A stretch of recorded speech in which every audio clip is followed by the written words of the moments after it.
نبی کریم صلی اللہ تعالیٰ علیہ وسلم نے فرمایا کہ اپنے بھائی کے مددگار بن جاؤ، چاہے وہ ظالم ہو یا مظلوم ہو۔ فوری طور پر انسانی ذہن میں سوال اٹھتا ہے کہ یا رسول اللہ صلی اللہ تعالیٰ علیہ وسلم، یہ مظلوم کی مدد تو سمجھ میں آتی ہے، ظالم کی مدد کیسے کریں؟ تو اللہ کے حبیب علیہ الصلوۃ والسلام دیکھیں کتنا نفسیات کے قریب، کتنا آسان کر کے، کتنا انسانی سطح جس کو بڑی جلدی قبول کرے، اس طرح حضور نصیحت فرماتے، یا رسول اللہ صلی اللہ تعالیٰ علیہ وسلم یہ بھلا ظالم کی مدد کیسے کریں؟ تو حضور نے فرمایا اسے ظلم کرنے سے روک دو، یہی تمہاری اس کے لیے مدد ہے۔ تم اسے سمجھاؤ کہ یہ بات غلط ہے، تم اسے کہو کہ تم زیادتی پر ہو، تم اسے کہو کہ تم غلط بات پہ اڑ گئے، تم اسے سمجھاؤ کہ جس رستے کے تم مسافر بنے ہو یہ رستہ ٹھیک نہیں ہے، یہ تمہاری مدد ہوگی اس کے لیے۔ تم اپنے دوست کو، بھائی کو، عزیز کو، رشتہ دار کو قائل کرو کہ وہ غلط کام نہ کرے، یہ تمہاری مدد ہے اس کے لیے۔ تم مددگار بن گئے اپنے اس بھائی کے۔ اچھے لوگوں کی صحبت، اچھے لوگوں کے پاس اٹھنا بیٹھنا۔ آج کل اس کا ترجمہ اور بھی کیا جا سکتا ہے کہ اچھے لوگوں کو سننا، اچھے لوگوں کی بات پر توجہ دینا۔ ہمارا نا ایک مزاج ہے ذائقہ بدلنے کا، یعنی یہ طبیعت بڑی انوکھی ہے لوگوں کی، کہتے ہیں یہ تو بات روز سنتے ہیں، کوئی انوکھی بات نہ سنیں، اس چہرے کو تو روز دیکھتے ہیں، کوئی انوکھا چہرہ نہ دیکھیں۔ لیکن درویش کیا کہتے ہیں؟ کہتے ہیں پاویں سونے ملن ہزارہ، آسان نہیں یار بٹونا۔ او بھائی یہ مطلب سنو تو صحیح جی، فلانا کیا کہہ رہا ہے؟ او بھائی خدا کے بندے، پہلے تو اپنوں کی تو سن لے، وہ تو سمجھ لے، اس پر تو تھوڑا سا تو غور کر لے۔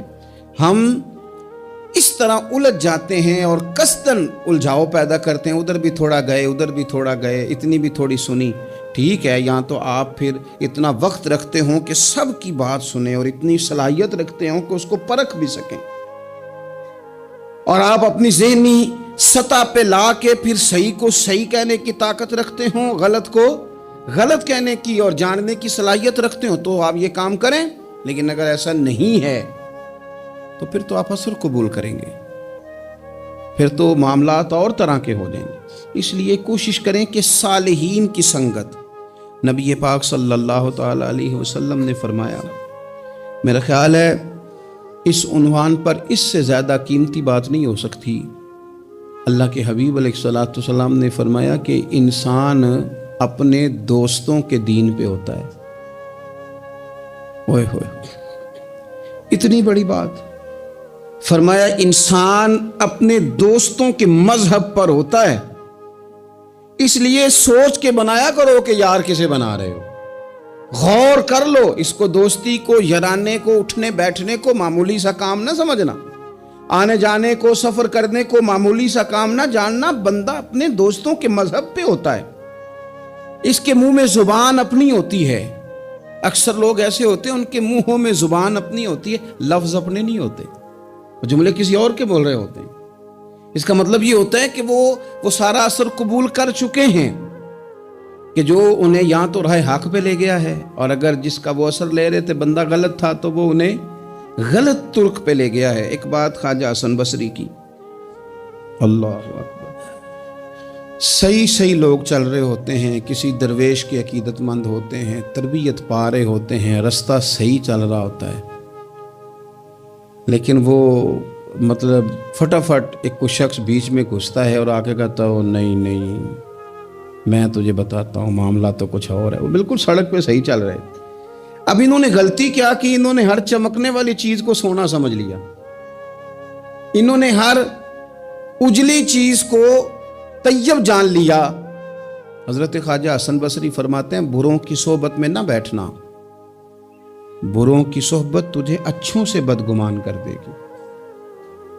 وہ تیرے ذہن میں اچھوں کے بارے میں، حضرت پیر چنن شاہ صاحب رحمۃ اللہ تعالیٰ علیہ آل و مہار شریف والے، حضرت پیر چنن شاہ صاحب رحمۃ اللہ علیہ کے پاس نا ایک نوجوان آیا تو پیار ہو گیا، وہ بیٹھنے لگا، طریقت سیکھنے لگا۔ وہ لوگ بھی بڑے خالص تھے، انہیں مریدوں کی صورت میں طاقت نہیں چاہیے ہوتی تھی، بلکہ انہیں مریدوں کی صورت میں وہ لوگ چاہیے ہوتے تھے جو ان کا پیغام آگے پہنچائیں۔ جو ان سے وہ سیکھیں، جو وہ سکھا کے انہیں دیندار بنانا چاہتے ہیں۔ تو بچہ بیٹھ گیا، حضرت بھی بڑا ہی پیار کرنے لگے، اسے دین سمجھانے لگے۔ تو اس کے والد صاحب پیچھے سے آئے اور آ کے کہنے لگے پتر چل گھر چلیے۔ کہنے لگے جی ابا جی اور میں تے نہیں جانا، میں تے اتھی رہنا ہے۔ کہنے لگا پتر چل میں بڑے پیر ویکھے نے۔ تو بیٹا بیٹھتا تھا نا صحبت میں تو کچھ میٹھی باتیں اور خوبصورت جملے اسے بھی سمجھ میں آ گئے تھے۔ کہنے لگا ابا جی تساں تے بڑے ویکھے نے، تانوں نہیں نہ کسے ویکھیا۔ یہ تیری نظر کا کمال ہے کہ میری زندگی کا سوال ہے، تجھے نہیں نہ کسی نے دیکھا، مجھے تو دیکھ لیا۔ میری مجبوری ہے کہ میں کسی کی نظر میں آ گیا، اور نظر کی جولانیاں نہ پوچھو۔ نظر تو وہ ظالم نظر ہے، اٹھے تو بجلی پناہ مانگے اور گرے تو خانہ خراب کر دے۔ اس لیے میں تو نظر میں آ گیا ہوں، مجھے بتائیں میں کدھر جاؤں، میرا معاملہ اور طرح کا ہو گیا۔ تو عزیز دوست آپ یہ دیکھیں کہ آپ کسی صالح بندے کی صحبت میں جا رہے ہیں اور یکدم ایک شخص آیا ہے، اس نے آ کے سارا معاملہ روک دیا۔ بروں کی صحبت اچھوں سے بدگمانی پیدا کرتی۔ آپ کے دوستوں کا ٹھیک ہونا بڑا ضروری ہے، حلقہ احباب کا درست ہونا بڑا ضروری۔ آپ نے تھوڑا سا بھی جس کے ساتھ سفر کرنا ہے نا، اس بندے کا بھی ٹھیک ہونا بڑا ضروری ہے، ورنہ انسانی ذہن میں بعض لوگ ایسے سوالات چھوڑ دیتے ہیں کہ وہ سوالات نہیں ہوتے، وہ وسوسے ہوتے ہیں۔ وہ تو ایک جملہ کہہ کے گزر گیا، اور انسان ہے کہ وہ لڑتا رہا، جدوجہد کرتا رہا۔ مجھے بڑی اچھی طرح بات یاد ہے، میں اپنے احباب میں سے سمجھ لیں یا بہن بھائیوں میں سے نہ کسی کے ساتھ کو تھوڑا بہت خیر کا کام کرتا تھا اپنی توفیق کے مطابق۔ تو ایک دن میں دوبارہ سے اسی سلسلے میں اپنی خدمت کے لیے حاضر ہوا تھا، تو میں واپس لوٹا تو ایک صاحب مجھ سے کہنے لگے کنا کچھ تو سائیں پار چانا ہے، دیکھ رہے ہیں سالوں گزر گئے۔ میں آپ کو اپنی بات بتاتا ہوں، تو واقعی میرا ذہن الجھنے لگ گیا۔ واپس آنے تک میں نے کہا یار یہ کب تک، یعنی کہ تو ہر روز کوئی نہ کوئی بات سنا دیتے ہیں کہ فلانی بھی مجبوری ہے، فلانی بھی، کب تک یہ کرنا ہے؟ میرا ذہن خاصا الجھ گیا اور میں بڑی عجیب سی کیفیت میں چلا گیا۔ میں اسی پریشانی کے عالم میں تھا کہ میں نے طبقات امام شورانی کھولا، ویسے ہی بائی دا وے تو سامنے ایک بزرگ کا کال آ گیا۔ وہ کہنے لگے یاد رکھنا بندے بندوں کے محتاج نہیں، بندے رب کے محتاج ہیں، اور اگر کوئی بندہ کسی کا بھلا کرتا ہے نا تو بس اللہ نے اس کی ڈیوٹی لگائی ہے، باقی دے اللہ ہی راہ ہے۔ بندے بندوں کے محتاج، اگر کوئی بندہ کسی کو کچھ دیتا بھی ہے تو وہ اللہ کی دی ہوئی ڈیوٹی سر انجام دیتا ہے۔ بندے او ہو میرا تو رو رو کے برا حال ہو گیا، اور میں نے کہا تو کیا سوچنے لگ گیا تھا، تو کچھ ہے؟ میں مسکین پرانا خادم، کسے در ملی نہ ٹوئی، تے واصف یار نے نظر جو کیتی تے واصف ہی ہوئی۔ وہ پتہ سارا ہے نا سردار نو کیتیاں دا، اے دا پردہ چپایا ہی چلو بھلا ہو سی۔ الجھے نہیں، لوگ الجھا دیں گے آپ کو، چھوٹی سی بات کریں گے آپ الجھ نہیں، آپ کہیں گے اوہ میری وجہ سے چل رہا، تیری وجہ سے کچھ بھی نہیں چل رہا، کچھ بھی نہیں تیری وجہ سے چل رہا۔ بڑے بڑے تھے جو قبروں میں لیٹ گئے، ہوئے نامور بے نشاں کیسے کیسے، اور زمین کھا گئی نوجوان کیسے کیسے۔ کہاں میرے بھائی کسی کی وجہ سے نہیں، یہ نظام میرے رب کا ہے اور میرے مالک کی قدرت سے چل رہا ہے، یہ نبی کریم علیہ السلام کی نگاہ کرم سے چل رہا ہے۔ اس لیے الجھے نہیں، آپ کو لوگ الجھائیں گے، کہیں گے کب تک جی آپ تو فلانا تو بس ایسے ہوگا، نہ الجھے نہیں، کبھی نہیں الجھے۔ سنیں، ہمارے ارد گرد کے حلقہ احباب کا ٹھیک ہونا اتنا ضروری ہے، اتنا ضروری ہے کہ داتا گنج بخش علی اجویل رحمت اللہ علیہ فرماتے ہیں کہ مکہ معظمہ میں ایک شخص طواف کعبہ کر رہا تھا۔ بڑے سارے لوگ کہہ دیتے ہیں دعا میں یاد رکھنا، دعا میں یاد رکھنا، تو وہاں نا اپنی طلب اتنی زیادہ ہوتی ہے کہ وہ بندہ مطلب خزانے کے سامنے کھڑا ہے تو وہ کہتا ہے یہ بھی اپنے لیے لے لوں، یہ بھی اپنے لیے لے لوں، یہ بھی اپنے لیے لے لوں۔ ہوتے ہیں کچھ لوگ جن کو مطلب جو نظروں سے ہٹتے نہیں، تو بندہ ان کے لیے دعا کرتا ہی رہتا ہے، لیکن زیادہ نہیں، میں آپ کو صحیح کہہ رہا ہوں، کم لوگ ہوتے ہیں۔ آج ہم جاتے ہیں بڑا مشکل سے سفر کر کے حرم شریف میں، لیکن بڑی آسانیاں، جہاز کا سفر ہے، بہت ساری آسانیاں۔ تو ایک بندہ 6 ماہ سال پیدل اس نے سفر کیا اور حرم شریف پہنچا، وہاں اس نے دعائیں مانگنی، اب اسے کوئی اور یاد آتا ہے؟ وہ تو بھائی خرچ ہو گیا، اس کا تو وجود تھکن سے چور ہو گیا۔ لیکن داتا صاحب رحمۃ اللہ علیہ فرماتے ہیں اس شخص کا حال یہ تھا کہ وہ حج کرنے گیا، جتنی بار بھی دیکھا نا کعبے کا طواف کر رہا ہے، غلاف پکڑا ہے، اور کیا پتہ کیا آ رہا ہے، یا اللہ میرے دوستوں کو ٹھیک کر دے، یا اللہ میرے دوستوں کی اصلاح کر دے، یا اللہ میرے دوستوں پہ فضل فرما دے، یا اللہ جو میرے ارد گرد رہنے والے ہیں انہیں اپنا قرب دے دے، ان کا رستہ آسان کر دے۔ وہ کہتے ہیں ایک درویش سے نہ ہی رہا گیا، اس نے کہا خدا کے بندے کچھ اپنے لیے بھی مانگ، جتنی دفعہ تجھے دیکھا ہے تو کہتا ہے یا اللہ میرے دوست ٹھیک کر دے، میرے دوست ٹھیک کر دے۔ وہ کہنے لگا تمہیں پتہ ہی نہیں، یہ بھی میں اپنے لیے ہی مانگ رہا ہوں۔ اس نے کہا اپنے لیے کس طرح مانگ رہا ہے؟ کہنے لگا وہ ٹھیک رہیں گے نا تو پھر میں بھی ٹھیک ہی رہوں گا۔ جب چاروں جانب سے مشورہ ہی خیر کا ملے گا تو میں کیسے بگڑوں گا؟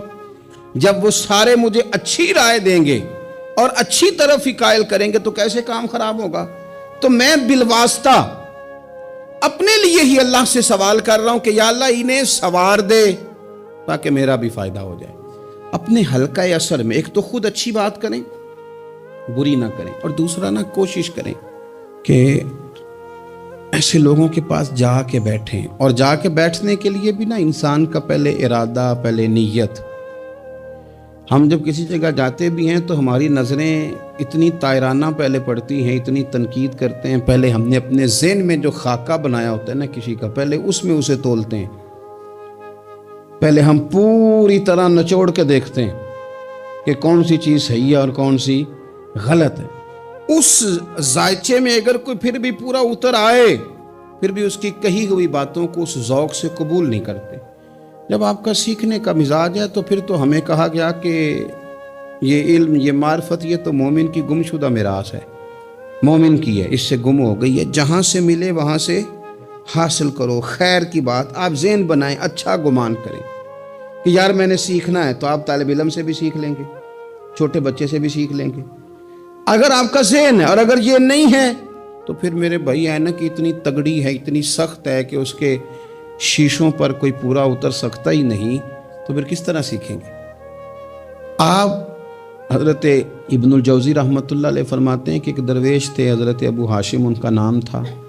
کہتے ہیں بڑی مجبوری تھی، مجھے کہیں جانا تھا تو کشتی نہیں مل رہی تھی، اچانک ایک کشتی گزرنے لگی تو میں بھی سوار ہونے لگا، تو ملاح نے مجھ سے کہا کہ یہ ایک صاحب بیٹھے ہیں، بڑے امیر ہیں، ساتھ ان کی کنیز ہے، انہوں نے مجھ سے بک کر لی ہے ساری کی ساری، کیا کدھر سی سالم کرا لیا ٹانگا، وہ ساری کی ساری بک کر لی ہے، تو میں تو کسی کو نہیں بٹھا سکتا۔ تو وہ جو صاحب بیٹھے تھے بڑے سیٹھ آدمی تھے، کہنے لگے میاں آپ کسی اور کشتی میں بیٹھو۔ جو ان کی کنیز تھی نا وہ کہنے لگی چہرے سے کوئی نیک آدمی لگتا ہے، چلو اتنی سواریوں کی جگہ ہے، کسی کونے خدرے میں بیٹھ جائے گا، ہمارا کیا جائے گا۔ کہا اچھا چلو آ جاؤ۔ کہتے میں کونے میں بیٹھ گیا، تھوڑا رستہ آگے گیا، انہوں نے کھانے کا سامان نکالا، مجھے بھی کھلایا، لیکن کھاتے کھاتے میری نظر پڑی تو اس میں تو شراب کے برتن بھی تھے معاذ اللہ۔ پھر اس شخص نے کھانا کھانے کے بعد اس کنیز سے کہا کہ مجھے معاذ اللہ گانا سناؤ۔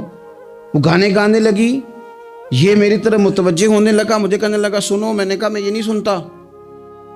پھر میری طرف شراب بڑھائی، میں نے کہا میں نہیں پیتا، تو کہنے لگا تو کیا سنتا ہے، تو کیا سنتا ہے؟ تو کہنے لگے میں سناؤں کیا سنتا ہوں؟ کہا سنائیے۔ فرماتے میں نے قرآن پاک پڑھنا شروع کر دیا۔ کچھ لوگ، میں آپ کو یقین سے کہتا ہوں، کچھ لوگ ایسے ہیں جن کی زندگی دور گزر گئی ہے مسجد سے، انہیں کو بندہ چاہیے جو تھوڑا سا جا کے پیغام حق سنائے۔ یعنی ان کو پتہ ہی نہیں ہے کہ دین میٹھا کتنا ہے، حسین کتنا ہے، قرآن میں چاشنی کتنی، سرکار کی تعریف کا، نعت خوانی کا رنگ کتنا شاندار ہے۔ میرا یہ ماننا ہے کہ جسے رب رسول کے رنگوں کی خوشبو کا پتہ چل گیا نا، پھر دنیا کا کوئی اور رنگ اسے اپنی طرف مائل کر ہی نہیں سکتا، سوال ہی پیدا نہیں ہوتا۔ کچھ لوگوں نے سونگا نہیں ہے، آئے نہیں ہیں، قریب نہیں آئے۔ تو شیخ ابو ہاشم کہتے ہیں مجھے کہنے لگا سناؤ نا، امیر آدمی تھا، کبھی اس طرف گیا ہی نہیں تھا، ڈھیروں لوگ ہیں جو نئی مسجد جاتے، الہاکم التکاثر حتی زرتم المقابر۔ اللہ فرماتے ہیں کہ تمہیں دولت کی ہرس نے اتنا عجیب الجھا دیا کہ قبروں تک پہنچ گئے تم۔ بہت سارے لوگ ہیں قبر میں چلے جاتے ہیں، مسجد میں نہیں آتے۔ تو کہتے ہیں میں نے اسے چند آیتیں سنائیں، اس کی تو کیفیت ہی بدل گئی۔ کہنے لگا مولانا زندگی بڑی گناہوں میں گزری ہے، اب توبہ کر لوں تو مالک معاف کر دے گا؟ کارنامے خطرناک ہیں، پیچھے رجسٹر کالا سیاہ، معافی ہو جائے گی۔ دولت بڑی تھی تو پھر ہم نے بھی شراب کباب شباب میں اڑا دی ساری، معاف کر دے گا؟ تو کہتے ہیں میں نے کہا ہو بندے کے آنے کی دیر ہے، اس کی رحمت تو فوراً ہی قبول کر لیتی ہے۔ ویسے بھی عدل کریں تے تھر تھر کمبن، اونچیاں شانہ والے تجھے فضل کریں تے پھر تے بخشے جامن میرے جے منہ کالے۔ کہتے اس نے اس کنیز کو آزاد کیا، دولت اللہ کی راہ میں خیرات کی، 40 سال میرے ساتھ رہا، پھر میں نے اس کی زبان سے سوائے خیر کے جملہ نہیں سنا۔ ایک کی بات کرتا تھا، کہتا تھا شیخ کاش آپ مجھے تھوڑا پہلے مل جاتے، زندگی سے یہ گلہ ہے کہ تو ذرا دیر سے ملا ہے، پہلے مل جاتے نا تو شاید میری زندگی کچھ اور دن بن جاتے، تھوڑی دیر اللہ والے کی صحبت۔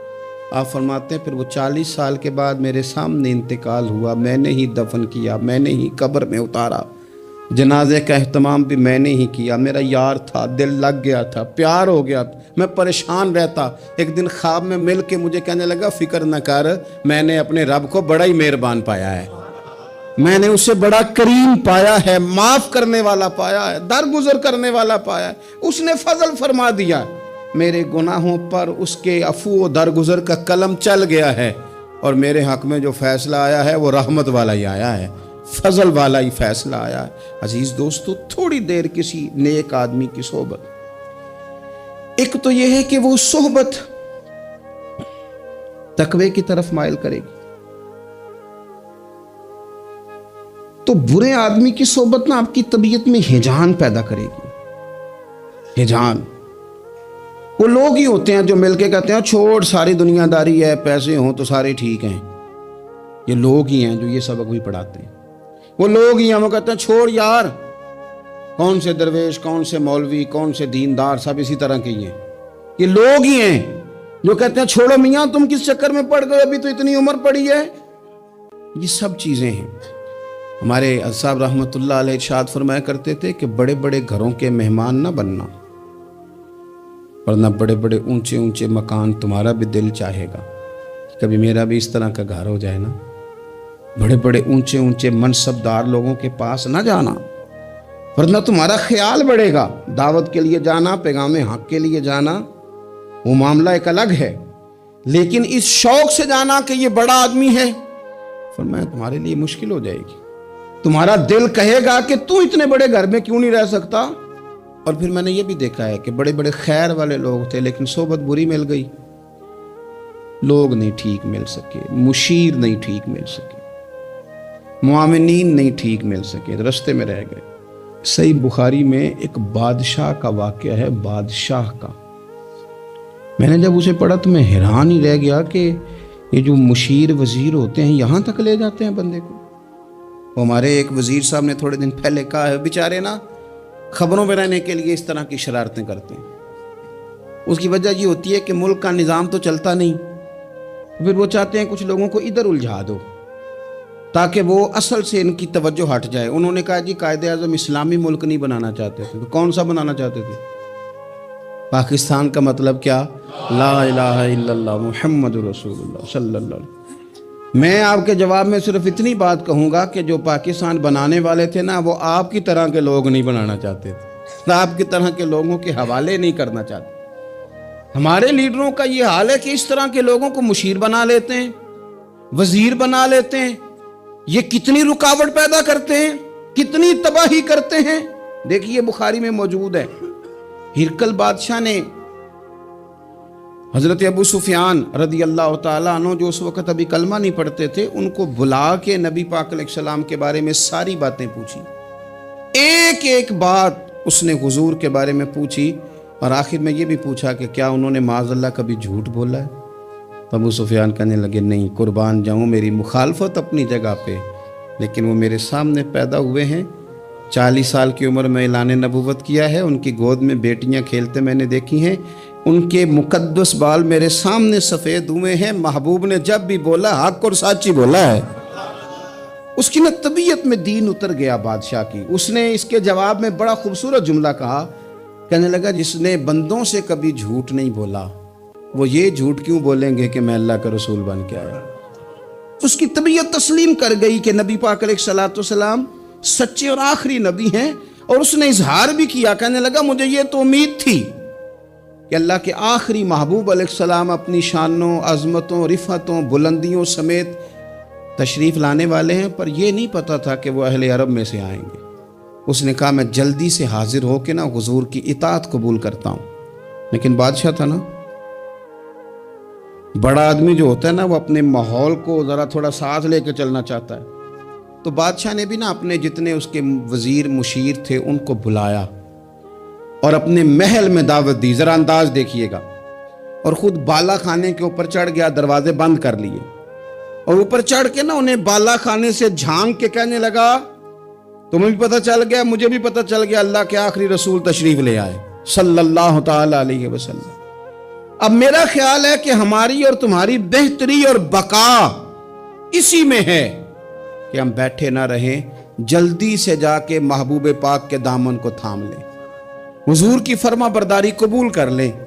اب جب بادشاہ نے یہ بات کی تو وہ جو وزیر تھے، مشیر تھے، ان کی حالت اتنی خطرناک ہو گئی کہ وہ تو دروازوں کی طرف دوڑے کہ کھولیں گے اور نوچ لیں گے بادشاہ کو. یہ کیا کہہ رہا ہے معاذ اللہ. اس قدر زیادہ ان لوگوں نے اظہار کیا استغفر اللہ معاذ اللہ دین سے دوری کا. جب بادشاہ نے یہ کیفیت دیکھی نا، اوہو، بندے دیکھ کے رب رسول سے دور رہ گیا. کہنے لگا نہیں نہیں بھائی، نہیں، میں تو صرف تمہیں آزما ہی رہا تھا کہ تم اپنے دین کے ساتھ کتنے پختہ ہو. ہم نہیں کہیں بھی جا رہے، ہم یہیں رہیں گے، یہی ہمارا دین رہے گا. ان وزیروں نے، مشیروں نے، دوستوں نے، قریبی لوگوں نے رسول اللہ کی غلامی میں نہیں آنے دیا. اتنا برا اثر کرتے ہیں یہ مشیر وزیر، اتنا خوفناک حال کر دیتے ہیں انسان کا قریب رہنے والے لوگ کہ سامنے کرم کا دریا بہہ رہا تھا لیکن اس کی بدقسمتی دیکھو، وہ دور اس لیے رہ گیا کہ اس کے دوست ٹھیک نہیں تھے، مشورہ دینے والے ٹھیک نہیں تھے، قریب رہنے والے ٹھیک نہیں، یہ دور رہ گیا. اور نجاشی کلمہ پڑھ کے محبوب کا مسلمان ہو گیا. اور حضرت عائشہ صدیقہ فرمایا کرتی تھی نجاشی وہ خوش قسمت مسلمان ہے کہ جب وہ دنیا سے گیا تو اس کی قبر سے بھی نور نکلا کرتا تھا. اس نے نہیں بادشاہ دیکھی، غلامی کی رسول کریم. اور اس نے اپنے مشیروں پر لوگ تو یہاں تک بری صحبت اثر کرے گی کہ وہ دین سے دور لے جائے گی. اور ایک تو ہے دین کے قریب آنا. یہ جو بات آخر میں کرنے لگا ہوں نا، یہ زیادہ توجہ طلب ہے. جو لوگ کہتے ہیں نا میرا دل نہیں بدلتا، جو لوگ کہتے ہیں میری کیفیت نہیں بدلتی، ذوق نہیں آتا، تو یہ حدیث بتاتی ہے کہ ذوق بھی کوئی خاص صحبت میسر آئے تو پھر ہی قائم رہتا ہے. وہ جو محبوب علیہ السلام نے فرمایا نا کہ اللہ کا بندہ وہ ہے جسے دیکھو تو رابی یاد آ جائے. خاص لوگ ہوتے ہیں جن کی صحبت میں بیٹھنے سے انسان کا دل اللہ سے جڑتا ہے، رسول اللہ صلی اللہ علیہ وسلم سے جڑتا ہے، دین پر عمل کرنے کو طبیعت چاہتی. ایسے لوگوں کی صحبت کتنی مفید ہے وہ ہمیں اس حدیث سے عکس کرنا ہے. حضرت حنظلہ رضی اللہ تعالیٰ عنہ اور مرکز وفا اور اس امت کے ادب اور عشق میں استاد حضرت ابو بکر صدیق رضی اللہ تعالیٰ عنہ، یہ دونوں حضور کی بارگاہ میں گئے. انداز کا اختیار کیا، کہنے لگے یا رسول اللہ صلی اللہ علیہ وسلم ہمارے دل کی تو کیفیات دو قسم کی ہیں. حضور جب ہم آپ کے پاس ہوتے ہیں نا، جنت اور دوزخ کا ذکر سنتے ہیں، ہمیں یوں لگتا ہے جنت اور دوزخ ہماری آنکھوں کے سامنے. دل کے اندر فوراً جذبات ابھر آتے ہیں کہ اب ہر خیر کا کام کرنا ہے، اب جنت ہی کی طرف مائل ہونا ہے. ہماری قلبی کیفیات، ہماری باطنی کیفیت بدل جاتی، نور نالا نور ہو جاتا ہے سارا کچھ. لیکن حضور جب ہم آپ کی بارگاہ سے اٹھ کے گھر جاتے ہیں، بال بچوں کے پاس جاتے ہیں، تو پھر وہ حال نہیں رہتا. یا رسول اللہ صلی اللہ علیہ وسلم یہ کیا ہے؟ تو محبوب نے کیا فرمایا؟ آپ یقین کریں جو اہل طریقت اور تصوف ہے نا، یہاں ان کی روحیں مچل جاتی ہیں. حضور فرمانے لگے حالت ایک طرح کی نہیں رہتی، ہاں اگر تمہاری وہی حالت رہے جو تمہاری میرے پاس ہوتی ہے، اگر کیفیت باطنیہ وہی رہے جو میری بارگاہ میں ہوتی ہے، تو فرمایا تم بستروں میں موجود ہو اور فرشتے آ کے تم سے سلام کریں. تم ابھی رستوں میں ہو اور فرشتے تم سے ملاقات کریں. اگر تمہاری کیفیت وہ بن جائے جو یہاں ہوتی ہے، اگر تم اسی پر جم جاؤ، وہی حالت ہو جائے، تو پھر تو فرشتے گویا آئیں تمہاری زیارت کے لیے، تمہاری ملاقات کے لیے فرشتے آئیں. اگر کیفیات بدل جائیں کسی اللہ کے بندے کی بارگاہ میں بیٹھ کر، تو پھر اس کیفیت کو برقرار رکھنے کی کوشش کی جائے. اگرچہ حضور نے فرما دیا کہ کیفیات ایک جیسی نہیں رہتی، اور چلو میرے بھائی تھوڑی دیر کے لیے ہی صحیح، جتنی صحبت میسر آئے. شاید اسی لیے امام اعظم ابو حنیفہ رحمۃ اللہ علیہ کی عمر 60 سال سے زیادہ تھی. تو کسی نے پوچھا حضور کتنی عمر ہے؟ فرمایا عمر ہے 3 سال. حضرت آپ تو علم، عمل، روحانیت، معرفت کے شاہ سوار ہیں، تو ساری داڑھی سفید اور آپ کہہ رہے ہیں 3 سال. فرمانے لگے عمر وہی 3 سال ہے جو امام جعفر صادق کی خدمت میں گزر گئی. وہ کیفیات جو ان کی بارگاہ میں رہتی تھیں، وہ انداز جو ان کی بارگاہ میں رہتا تھا، جو ان کے پاس ہوتا تھا، وہ پھر کہیں اور میسر. ہر مشکل دی کنجی یارو ہاتھ مرداں دے آئی، اور مرد نظر کرے جس ویلے، اوئے ہوئے مرد نظر کرے جس ویلے، مرد نظر کرے جس ویلے، پھر مشکل رہے نہ کائی. وہ جو کیفیات ہے نا اس وقت کی، جب کوئی رب کا بندہ ملے اور انسان اس کی صحبت میں بیٹھ کے اپنے رب کو یاد کرے، رسول کریم کی محبت میں مچلے، تو پھر وہ لمحے اتنے قیمتی ہیں کہ وہ زندگی سنوارنے کے لیے کافی ہو سکتے ہیں. اللہ کریم اچھی صحبت نصیب فرمائے. آخر دعویٰ